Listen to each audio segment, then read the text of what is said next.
Imagine waking up to the devastating news of a catastrophic fire claiming over 128 lives in one of the world's bustling cities, a tragedy that's not just a loss of life, but a spark that ignites widespread outrage and calls for justice.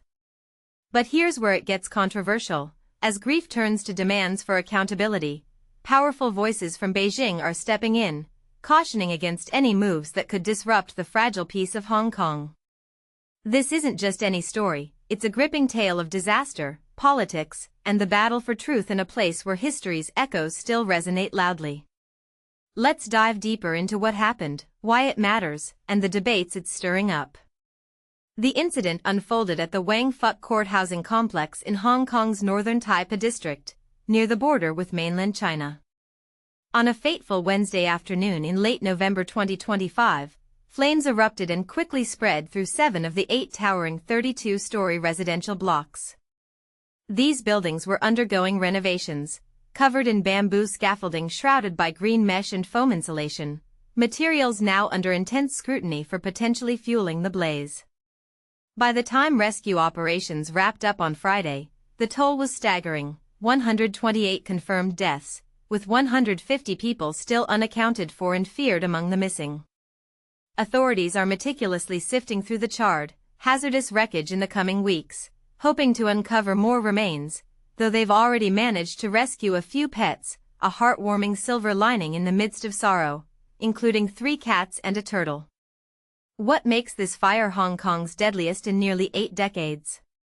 It surpasses the 1948 warehouse blaze that claimed 176 lives, highlighting how such disasters can reveal deeper systemic issues. Investigations are underway, probing potential corruption and the use of substandard materials during the renovations. 11 individuals have been arrested so far, and officials are examining whether shortcuts or negligence played a role. Adding to the alarm, fire alarms at the complex, home to more than 4,600 residents, weren't functioning properly, a critical failure that may have delayed evacuations. Residents had voiced concerns as early as September 2024, pointing out fire hazards like the flammable green mesh wrapping the scaffolding. Despite these warnings, authorities assured them of relatively low fire risks, a reassurance that's now fueling even more fury. For beginners wondering about bamboo scaffolding, think of it as a traditional, lightweight framework used in construction, effective for quick builds, but in this case, possibly a risky choice that could have allowed flames to race upward unchecked, especially when combined with insulation that might have acted like an accelerant. As the financial hub mourns, anger isn't just simmering, it's boiling over into action. A group launched an online petition demanding government transparency, an independent inquiry into any corruption, fair resettlement for displaced residents, and a thorough overhaul of construction safety rules. By Saturday afternoon, it had garnered over 10,000 signatures before being shut down. But that's not stopping the momentum. A second petition, started by a Taipei resident now living abroad, echoes the same calls, with a powerful message in the comments: Hong Kongers demand the truth and justice. It's a reminder of how digital platforms can amplify voices in the face of tragedy.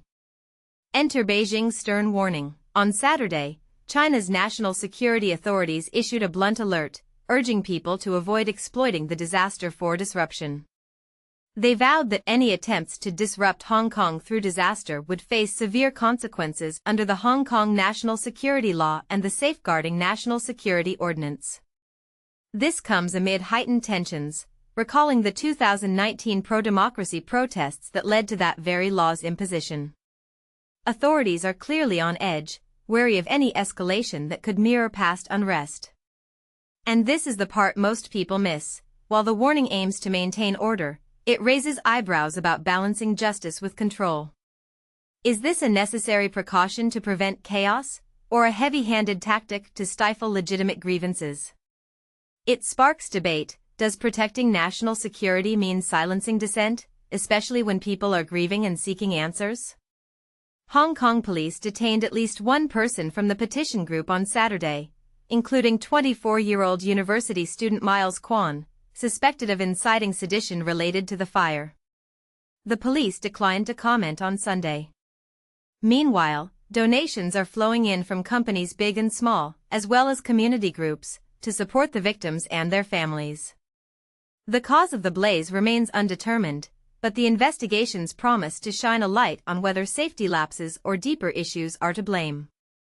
In wrapping this up, think about this. We've seen how a single fire can expose vulnerabilities in infrastructure, spark demands for change, and even draw in geopolitical tensions.